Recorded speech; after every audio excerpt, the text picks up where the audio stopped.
This is Killer Innovations, a show about ideas, creativity, and how you can innovate. Welcome to the Innovator's Garage, where you learn to create your next game-changing killer innovation. Recently, I've been catching up with some reading. I've been on the road a lot lately and been getting a little bit behind. And I'm just amazed at the number of articles that have come out around artificial intelligence. Elon Musk coming out and doom and gloom and be careful, AI is going to take over the world. But one of the questions that's kind of been rattling around in the back of my head as I've been reading and catching up on all these topics most recently is will artificial intelligence take over creativity and innovation? Is this something that we need to be worried about? Is AI going to become so good that it's going to take over basically inventing everything we need? Then what do we as humans do? Now, as humans, we have some amazing abilities to be self-aware, to think critically, creatively think, to invent, and just human ingenuity. Now, some people are out there arguing that AI is going to take this all over. And it may not always be the case that these things that we inherently thought of as traditionally or uniquely human are going to be around. Now, one of the areas that's generating a lot of topics is around creativity and imagination. Can AI be creative and can AI be imaginative?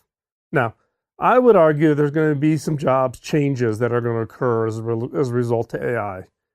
But AI really becomes a tool for innovation and creativity, not a threat in my mind. And that's what we're going to talk about today. We're going to talk about, will artificial intelligence take over creativity and innovation? And some of my thoughts, along with I'll be bringing in thoughts from some of these articles that I've written, and all the show notes and the links to all these articles will be over at killerinnovations.com, so you can check them out there. So how will AI start off to be a tool? Well, one is AI is going to change jobs inherently, and a large number of job categories are going to be affected. But even just the mundane tasks within your job, right? How much time do you spend doing administrative work? The expense report filling out, scheduling your next travel, setting an agenda, coordinating calendars, writing status reports from your innovation projects, et cetera, et cetera. So putting together presentations you've got to put to a senior executive. I would argue that in some cases, as embarrassing as it may be for some of us, that we probably spend more time on that than actually thinking and working on innovation projects. So what would happen if AI could come in and take all that off your plate, and rather than you spending 30 hours a week on the mundane tasks and 10 hours being creative, what if that flipped?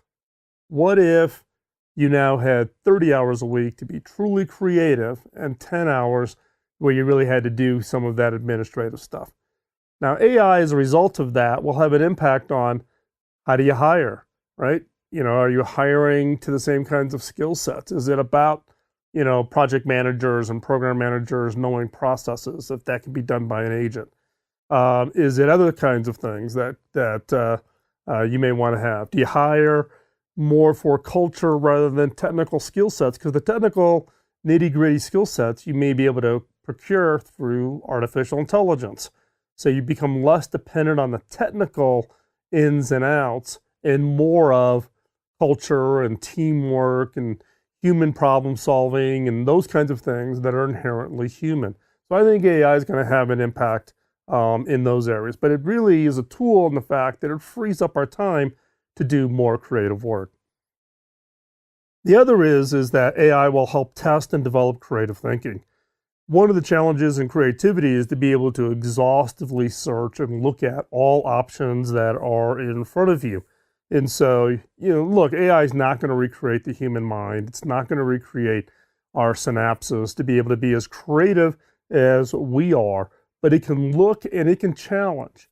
Something as simple as, asking questions. Now, if you're a longtime listener, I'm a big guy on questions and asking questions and using questions to kind of trigger some additional thoughts. AI can play a role in that, in kind of being that sounding board and bringing in alternative points of views or data or information that you may not be able to see just because of the sheer volume of the data.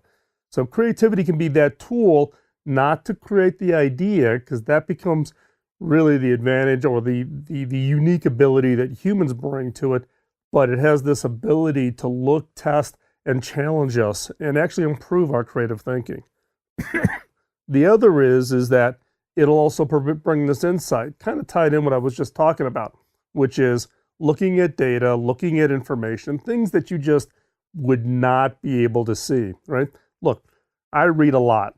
I have a number of magazines up over on Flipboard. If you want to follow me there, you can follow. I've got one on killer ideas, things that I think are pretty interesting coming down the market. I've got other ones that are up there. But Flipboard is one way I do it. Physical magazines, podcasts, etc. I'm trying to bring in a lot of information. The challenge is 2 arms, 2 legs, 24 hours a day. Certain laws of physics I can't violate. AI doesn't have those constraints. So, and actually with using some of these tools like Flipboard, letting it know what I'm interested in, so it kind of pre-filters what I have to go through, put that on steroids, make that 100 times or 1,000 times more efficient through AI tools. I can actually look at and find those dots and come up with some really creative ideas, new products, new kinds of services. AI will also speed up the creative process. We can go off and do a bunch of testing. Look, innovation is around doing experiments, and you're going to fail. You're going to do a lot of failing. Look, if you have a 90% failure rate, you are really top in the market. You may have a 95% failure rate, a 98% failure rate. So how do you do more experiments? How do you fail faster? And how do you have more failures so that you can discern where the value of the idea really is? So AI allows you to do that. You can create these kinds of really, really robust simulations and thinking through what could happen or what might be, and let AI play that role. And it really does allow for some very unique kinds of scenario, game theory, kinds of looks at innovations and ideas, and how do you experiment, how do you find those failures, how do you get the learnings from those failures to make your idea better, more robust, more resilient, less brittle, all the characteristics that we look for in highly successful, high-value kinds of innovations. The other is innovation's a team sport. How do you bring a global community together of innovators, right? We got tools today, whether it's Zoom or whether it is, other kinds of tools that are out there, Slack, whatever. Challenge though is there's a basic assumption, and look, I've traveled for decades around the world. In my previous role, I was doing 350, 400,000 miles a year, in airplanes. That's actual miles flown. The challenge being though is business people and technology people assume English is the language. Look, there are some really smart people that are not proficient in English, and that's a deficiency. Not from the standpoint that you should assume that everybody should just speak English, but the fact is there are really smart people out there, and how do you get them to be part of your team? Things like, Facebook has done this artificial intelligence project to do natural language translation, to make it real time, to allow you to put together teams that are truly global, truly diverse, bringing all those perspectives around innovation and idea and activity so you can get the best and brightest in the world no matter where they live, and no matter what language they speak, they can be part of that team. It's not the struggle of trying to translate and understand each other. So AI actually is part of a tool set to allow you to have highly diverse teams and have them participate is of huge importance. So these are just some examples where innovation is going to come in and ping off those mundane tasks to free up more time, to actually help you test and validate the ideas, to gain insights into the ideas that are out there, actually help you speed up the creative process by failing faster, and dissolve the limits to global communication by things like what Facebook is doing using AI to create this near real-time language translations. So we're going to continue on the conversation today. We're looking to answer the question, will artificial intelligence take over creativity and innovation? We've just started to tip the iceberg. We're going to be right back after this quick commercial break and continue our conversation. Don't forget, all the notes, everything I'm talking about will be over at killerinnovations.com. You can check out all the links to the other articles there.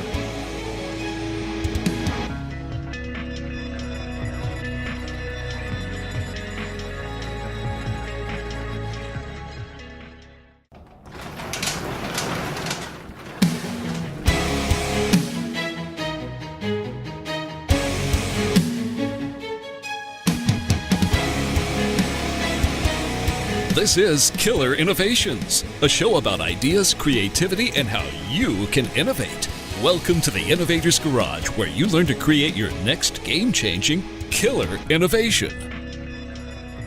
Before we jump back into this segment of the show, I just want to do a quick shout out to one of our sponsors, and that is Zoom. Zoom has been a longtime sponsor, phenomenal tool for video collaboration, audio collaboration, screen sharing. It actually makes your teams happy to be able to plug in, stay connected, and be successful.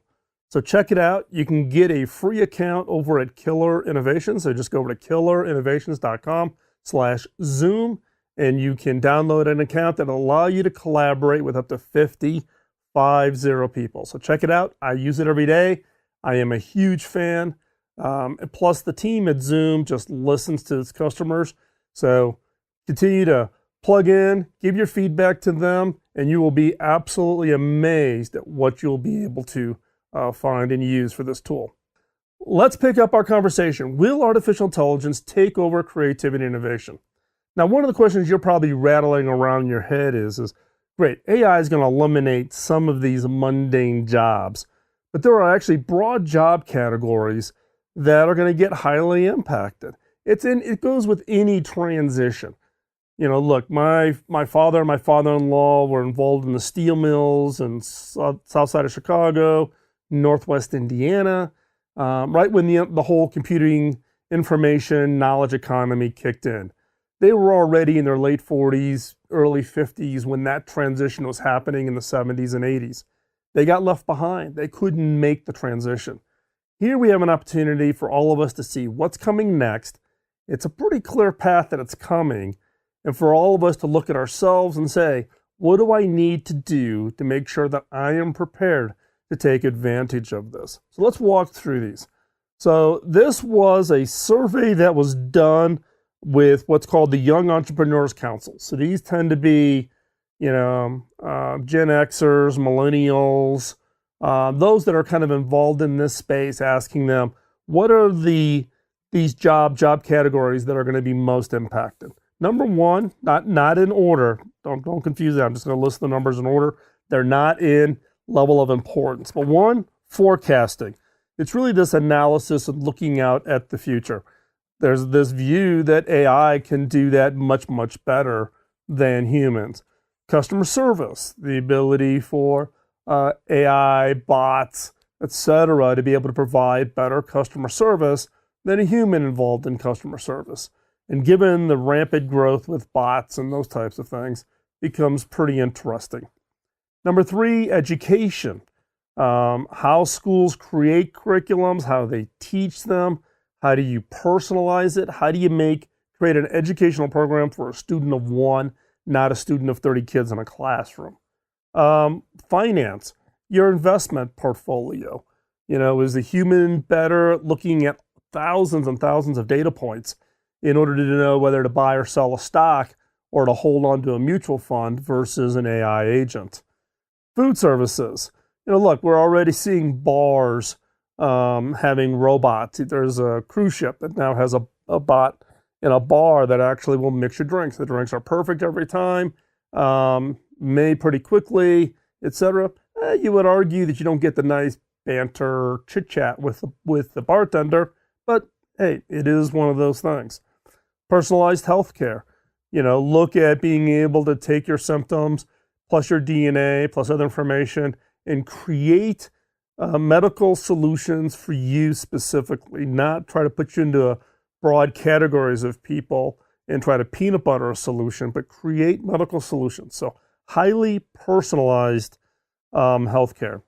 Medical, or more like bioengineering, AI, being able to integrate AI into biological tissues or synthetic organs, those kinds of things. Pretty interesting and coming a lot faster. Logistics, the trucking industry, we've got autonomous, truck, supply chain. Do you believe Amazon just becomes the behemoth and we all are just buying our stuff and trucks are showing up at our house every morning at a set time, dropping off everything we need, food, medicines, household goods, those kinds of things. Marketing, A/B testing. Overrated innovation.tools, which is our online store where you can buy books and the killer question card decks, etc. We actually use a AI agent called Kit to actually look at who comes and visits the store and actually designs and puts together advertising campaigns and marketing programs. We don't have to do anything. Every morning via Facebook Messenger, Kit communicates with us to say, hey, this is kind of what I'm seeing. Here's what I would suggest we do. Is that okay? All I do is simply say yes. It takes care of everything. Phenomenal tool. Procurement, knowing what things you need to order, when do you need to order it on time. PR, public relations. Look, press releases, writing a press release, publishing a press release, or in the media world, given the blog and the podcast, and where I write and where I appear, I get a flood of these press releases. If I was in that business, could I create an AI agent to take those press releases and automatically create articles? It's already happening. It's happening for financial results of public companies. Taking the quarterly report, the 10Q, which has a standard format, applying an AI agent, summarizing it, and putting together the article for major publications. It's already happening. Search. Look, the search industry is already here, right? It's already about finding information, whether you use Google or Bing or Yahoo or whatever search engine you have a preference for. These things are getting incredibly smart. And what's more important is it's becoming incredibly smart for you. So if you search for a term and I search for a term, it doesn't mean we're going to get the same results. It's trying to tailor it based on the things that they presented in the past, what we clicked on, and using that as kind of a feedback loop back into the algorithm so that it can get better and better. It gets smarter. And then security. Security, whereas, the number of attacks, cyber attacks that are occurring in networks around the world is growing at such a phenomenal rate to the point where you can't have a command and control kind of a structure.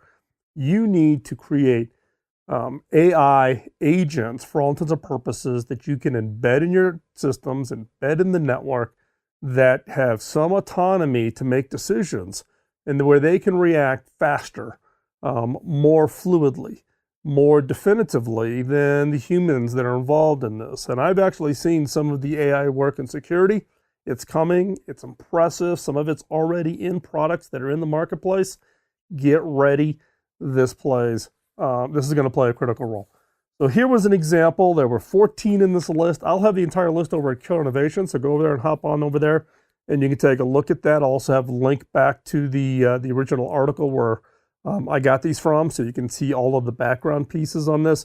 But this is just one example of AI, where AI is going to come in and play in a whole variety of job categories that you may have thought were mundane, but critically important. So stay right there. We're going to be right back. We're going to next talk about AI with imagination. So don't go anywhere. We'll be right back.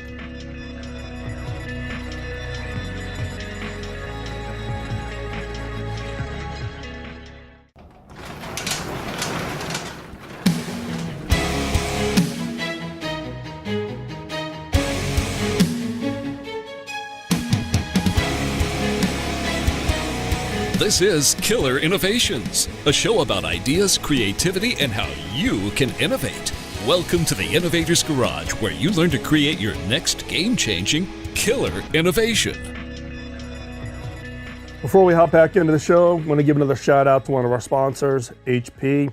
HP has joined on as a sponsor for the last 6 months or so. They've been providing all kinds of new great gear that we're putting in place here in the studio. I'm now using an EliteBook 360, which is the enterprise version of their ultra-thin laptop. Let me tell you, love it, love it, love it, love it. I've also got a Z2 workstation, which is the mini workstation. I've got a Slice. That's what we run Zoom on here in the studio. Just killer. The other piece, though, that HP is really stepping up on is around security. Recognizing the privacy, the security, the integrity of technology. Look, keep in mind, think about the information you put on your laptop or even on your mobile phone or other technologies, right? It's very personal, very private. You wouldn't want that to fall into the wrong hands.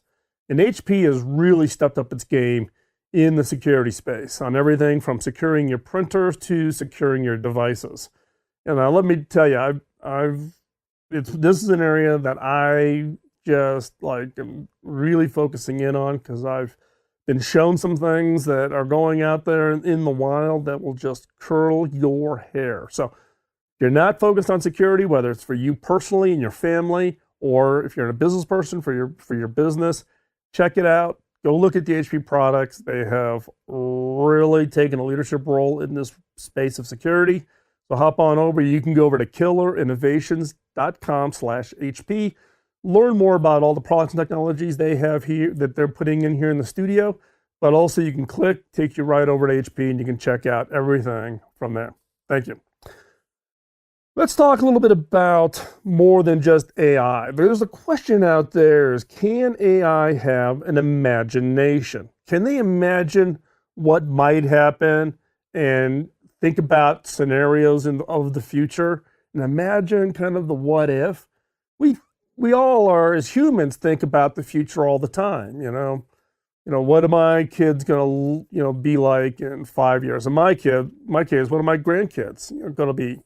What's their career? What's their life going to be? We're imagining all the possibilities, all this potential that's out there. Can AI be able to think in this way? Now, we've all seen the current interactions of AI, things like the, AlphaGo, which, was challenging the Go players, the professional Go players in a form of competition, and actually having AI win. Now, that had some unique characteristics, right? There's clearly defined rules, which allows the outcomes to be predicted very accurately in almost every circumstance. You could run all the scenarios and know exactly how that's going to happen, because there's a very defined set of rules.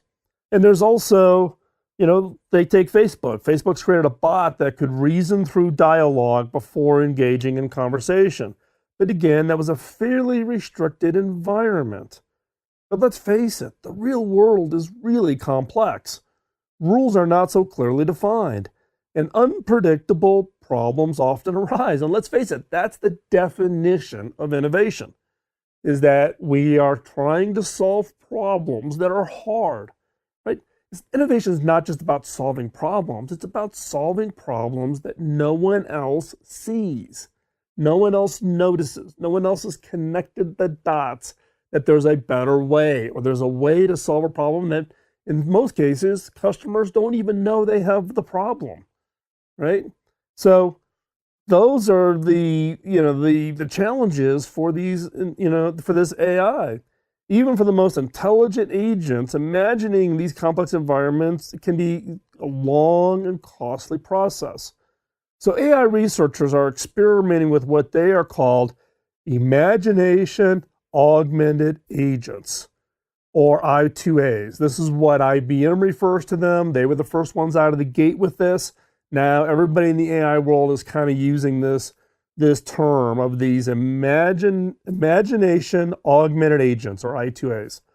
These are neural networks that are trained to extract information from its environment that could be useful in making decisions later on. So rather than just thinking about the decision, collecting data that might have an impact on future decisions.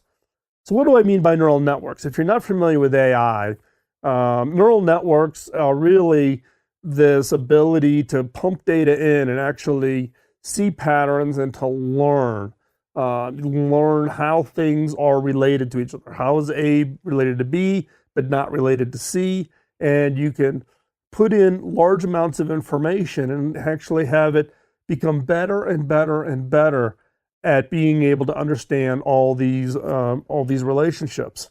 So these imagination augmented agents are really these neural networks that are being brought together, but not just about making a current decision, but looking at solving, answering questions or solving problems that they've never been asked, which is kind of a weird, blow your mind kind of way to think about it. The objective is to construct and evaluate future plans. These new agents imagine actions and outcomes and sequences before deciding which plan to execute. So it runs kind of this whole scenario piece. Not that dissimilar to what we do, right? Look, we have, we're given a problem, that we have to go solve. And what do we do? We kind of do, whether we do it subconsciously or consciously, we look through well, here's the pros and cons if I go this way. Here's the pros and cons if I go this way. Here's the pros and cons if I go this third way. Which one seems, maybe more pros, less cons, achieves the objective? I'll try this one. In this case, though, it's actually constantly looking at and learning about what is it. And if they find something that says, wow, if you follow this path, we get to an area that nobody's currently doing, and it can reveal kind of something that would be maybe non-obvious.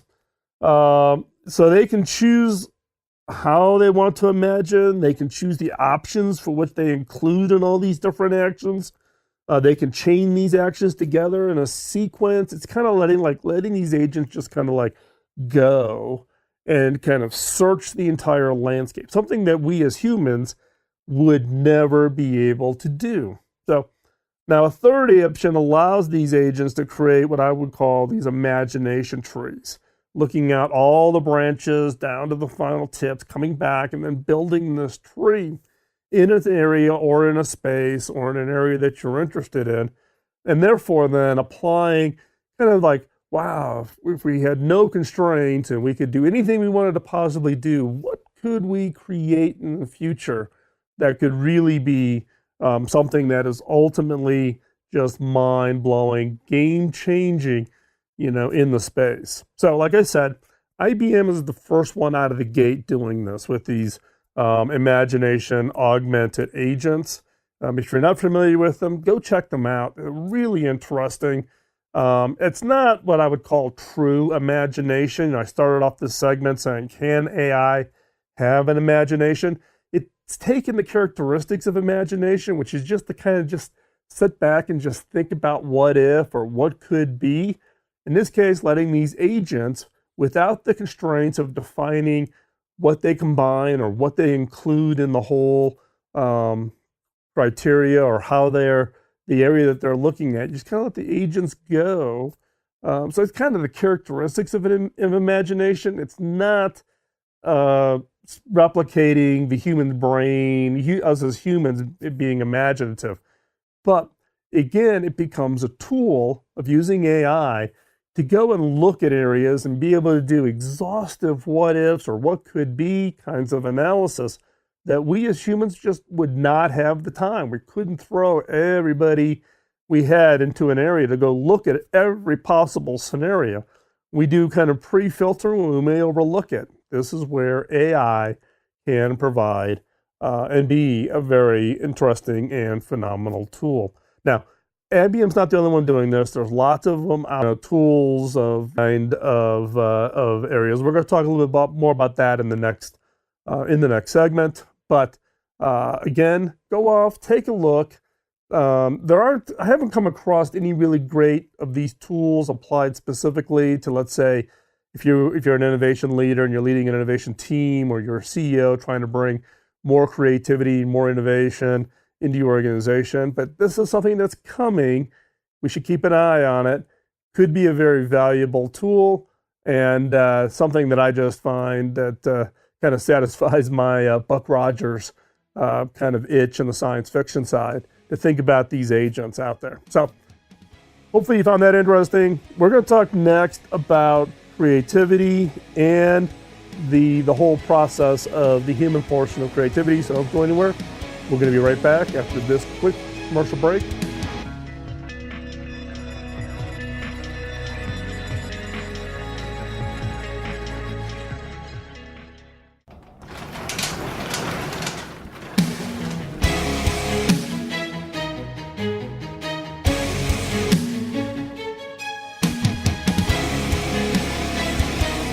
This is Killer Innovations, a show about ideas, creativity, and how you can innovate.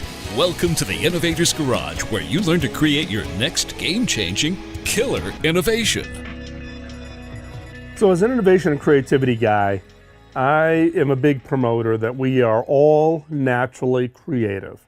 We're all creative. We're born this way, right? So the example I always use is think about if you've got kids, or in my case, grandkids, nieces and nephews, or you just see kids out playing, how many different ways can you see a 3-year-old take an empty toilet paper roll and turn it into some kind of a toy, right? We are naturally creative. So when I came across this most recent article over at TechCrunch by an author by the name of Elliot Gattegno, Gattegno, okay? I'll put the link over at Killer Innovations. He wrote an article titled, "Creativity is Overrated." Now, is that a clickbait title? It could be, right? But I had to read it, right? Now, the title is startling. The premise of the article is not. Elliot makes the point that non-creative roles and jobs in any team, in any organization, is just as important as the creatives. So in my case, I'm a CEO, 200 employees roughly. Plus or minus. There's a chunk of them that are R&D engineers inventing new kinds of technologies, primarily in the broadband space. And then there's a portion of the team that is, finance, HR, legal, facilities, et cetera, right? And so there's always this thing about, well, that's not my job, I'm not creative. However, in my case, I encourage everybody on my team to be creative. If you're in facilities and you're trying to solve a facilities problem because an R&D engineer needs more space for a new lab bench or new test equipment or something, get creative. It's not like we can move the outside walls of the building. We got to get creative, right? Finance. If we need to look at cash flows or payroll or budgets or whatever, let's get creative. But in this case, Elliot's argument is we've gotten into this, what I would call creative worshiping. We kind of take all the creative people in an organization, we raise them up, and we put them on a pedestal. Right? Take the I think it was 6 engineers who worked on the original Apple iPhone, right? And we just had the 10th anniversary, and there's this big celebration. And I know one of those engineers fairly well, Andy Grignon. Andy left Apple to become part of Palm, and then I did the acquisition of Palm when I was CTO at HP. And I got to know Andy really, really well. Phenomenal guy, incredibly smart. Just fantastic, right? But he'll even admit that it's just that right combination of the right people at the right time. There's so many things that could come into play. So it's not just about the individual that turns into driving it, or even just that team. If you took those same 6 people, put them back together again and gave them the challenge, would they create the next great thing? Probably not, right? So we got to be a little careful of this creative worship. That's one of the things that Elliot is pointing out, right? The article really chastises the readers not to become a creative worshiper. That creativity is the only thing that matters, etc. Look, a company full of Steve Jobs would not be a fun place to work, and it wouldn't put out anything that actually worked, right? It takes a variety of skill sets, creative and non-creatives all coming together. Now, at the same time, and this is the thing that I've been thinking about here, and I'll probably do either a series of articles or shows on it or something around this concept that I'm rattling around in my head called cognitive exhaustion. The amount of data or facts that we have to take in before making a decision. And guess what? The number's going up. Between 1980 and 2000, the average executive took in 5 to roughly 8 pieces of facts before making a decision, right? Pretty well defined. I predict, based on what I'm already seeing and with the advent of big data, that by 2025, the executive will need to take in closer to 10,000 pieces of facts before making a decision. We're going from 5 to 8 to 10,000 by 2025. Why? This is all being driven by this big data. Knowing more about your products, your customers, your competitors, all of those little facts get rolled in. Now, they get summarized to the executive. No executive can look at 10,000 facts. But if you don't have access to the kind of data about your products, customers, and competitors, you will be at a major disadvantage. And that's where AI plays out. They can analyze, they can find those patterns, they can reveal those hidden resources and information that feeds basically our ability to invent the future. So, will artificial intelligence take over creativity and innovation? I don't think so. I think it's all about using AI as the tools, because AI has not solved the problem of how to recreate the entire process of the human brain that ties in both of our experiences, our subconscious, our ability to connect a variety of different pieces of information in some unique and creative ways. The human brain is unbelievably complex and at the same time unbelievably impressive. So in closing, hey, you want to be part of the global innovators community?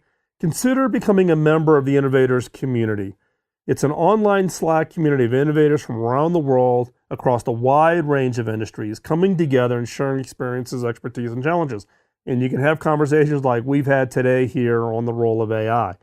Now, the community helps its members come together. So it's innovators from a variety of industries, technologies, expertise, some technical, some other roles, and you can all come together to help each other. Now, the community is replacing my previous coaching, mentoring, and mastermind activities, because at that time I can only help 4 or 5 people at a time.